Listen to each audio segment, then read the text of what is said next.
Ramadan adalah bulan di mana ijabah doa. Nah, ini rahasianya nih. Al-Baqarah ayat 186, wa idza salaka ibadi anni fa inni qarib ujibu da'watad da'i idza da'ani falyastajibuli wal yu'minu bi la'allahum yarshudun. Saya sedikit terjemahkan, wallahu a'lam bimuradi. Wa idza sa'alaka, dan ketika bertanya kepadamu Muhammad, ibadi hambaku, anni kepadaku, fa inni qarib, sesungguhnya aku dekat. Ujibu da'watad da'i idza da'ani, aku akan mengijabah doanya ketika berdoa kepadaku. Falyastajibuli wal yu'minu bi, hendaklah memenuhi perintahku dan hendaklah beriman kepadaku. La'allahum yarshudun.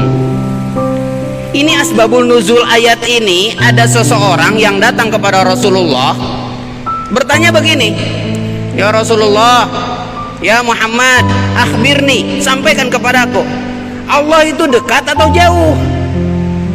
Kalau Allah dekat, aku akan berdoa dengan cara berbisik. Kalau Allah jauh, aku akan berdoa dengan cara berteriak. Turunlah ayat ini. Wa idza sa'alaka ibadi, ketika ada yang bertanya kepadamu hambaku tentang aku, kata Allah, inni qaribun, aku dekat. Makanya dalam keseharian kita bahasa Indonesia nih, teman akrab, teman dekat. Qarib itu dekat. Akrab, teman akrab, itu bahasa Indonesianya akrab, padahal itu diambil dari bahasa Arab. Qaribun, dekat. Ada kerabat itu adalah orang-orang dekat. Sahabat karib itu sahabat dekat. Ini qaribun, Allah yang mengatakan itu, aku dekat. Ujibu da'watad da'i idza da'ani, aku akan mengijabah, aku akan mengkabul, memberi da'watad da'i idza da'ani, ketika mereka berdoa kepadaku. Falyastajibu, syaratnya cuma dua, hendaklah memenuhi perintahku dan hendaklah beriman kepadaku. Puasa adalah bulan ijabah doa. Kenapa demikian? Nih, saya kasih ya rumusnya. Allah itu sudah nakdirin kita makhluk berbicara. Al-insan hayawanun natiq, manusia adalah yang bisa berbicara. Al-insan hayawanun natiq, itu Aristoteles itu. Ternyata laki-laki butuh bicara dalam sehari, dalam 24 jam itu adalah 7.000 kata, perempuan 20.000 kata. Banyakan mana, laki-laki atau perempuan? Yang cerewet laki-laki atau perempuan? Makanya kenapa Allah titipkan kepada rahim seorang ibu anak. Anak itu dititipkan kepada rahim seorang ibu, karena kelak yang akan belajar bicara itu anaknya kepada ibunya. Wajar kalau ibu itu cerewet, 20.000 kata. Kalau dia nggak ngomong dengan anaknya, ngomong dengan tetangganya. Kalau suaminya nggak menerima curhatannya, maka dia akan curhat dengan orang lain. Mending kalau teman curhatnya lah perempuan lagi, itu mah bisa aman. Bagaimana kalau itu teman curhatnya perempuan laki-laki? Wah, itu bisa menjadi pembuka perselingkuhan. Karena rata-rata perselingkuhan terjadi karena curhatan. Gak pernah selingkuh itu ujuk-ujuk ketemu, kita selingkuh yuk.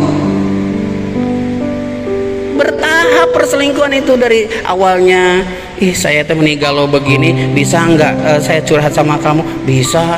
Langsung kamu temani peduli ya, itu setan itu. Suami saya mah nggak peduli. Ya Allah, suami saya nggak peduli, padahal dia sudah nafkahin 10 tahun. Uang gajinya dikasih ke dia, nyebut nggak peduli. Itu orang lain yang cuman, udah sabar, yang penting kamu sabar. Kamu teh meni peka, cuman ngomong di WA aja disebut peka. Masalahnya adalah perempuan membutuhkan ngomong 2000 kata. Apa urusannya Ustadz dengan tadarusan? Nih, kalau kalian, kalau kita, kalau perempuan di muka bumi ini, kalau seorang istri di dunia ini terbiasa membaca Al-Quran minimal 1 juz dalam 1 hari, one day one juz, maka potensi omongan yang menjadi dosa itu berkurang. Dia tetap ngomong karena dia baca Al-Quran. Tabarakalladzi biyadihil mulku wa huwa ala kulli syai'in qadir. Alladzi khalaqal mauta wal hayata liyabluwakum ayyukum ahsanu amala. Itu 2 ayat saja dalam surat Tabarok itu sudah berapa kata? Sudah 10 kata itu. Artinya kalau kita membaca tadarus Al-Quran, kebutuhan kita berbicara yang 20.000 kata itu, 2.000 kata itu, maka sudah terakomodasi dengan bacaan Al-Quran. Hatinya akan lebih tenang, tidak butuh curhat kepada teman, apalagi ke orang lain yang menutup perselingkuhan, karena dia sudah curhat kepada Allah yang maha memberi jalan keluar. Jadi Ramadan ini jadikan, siapkan doanya, dicatat, ditulis, kasih tanggal, bikin catatan di handphone. Buat apa handphone bagus-bagus tapi tidak ada catatan kebaikan? Bikin. Apa targetnya? Kan kemarin sudah diajarkan, Allahumma barik lana fi Rajab wa Sa'bana wa Jaujana fi Syawal. Ya Allah, berkahkan hamba di bulan Rajab, sampaikan kepada bulan puasa, dan jodoh atau pernikahan di bulan Syawal. Nah, keijabah tuh doanya. Tapi nggak ada gambaran, Ustaz. Doa aja dulu. Ya Allah, pertemukan jodoh hamba nanti setelah Syawal. Pas lagi mudik, family gathering ketemu. Kamu kerja di mana? Di Karawang. Mana pasangannya? Pan paling ngenes itu kalau ditanya pasangan. Nanti bikin pengumuman, saya baru mau mudik kalau tidak ditanya pasangan. Gitu ya. Saya baru mau ke kampung halaman, kalau itu pun kalau tidak lupa halaman berapa. Yaudah, ya Allah, siapkan. Bolehlah kriterianya, ya Allah, saleh, boleh, silahkan, manusiawi. Tapi kitanya aja dulu yang merapat kepada Allah, karena yang membuka dan mengkabul doa itu adalah Allah. Siapapun nanti yang dipertemukan oleh Allah, itu urusan Allah. Urusan kitanya adalah ke Allah dulu. Ustaz, saya nganggur, udah deket ke Allah. Ya, intinya adalah Ramadan adalah bulan dijabah doa. Bikin target.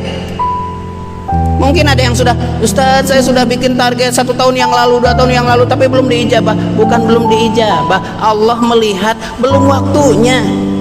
Karena doa tidak pernah lebih cepat atau lebih lambat, tapi doa datang pada saat betul-betul pas dan dibutuhkan oleh kita. Maka seringkali ini tentang kondisi bagaimana batin kita, keterkaitan kita dengan Allah Subhanahu wa Ta'ala. Ini tentang akidah, supaya benih-benih ketakwaan itu mampu membimbing dan menolong kita. Tadi Ramadan apa?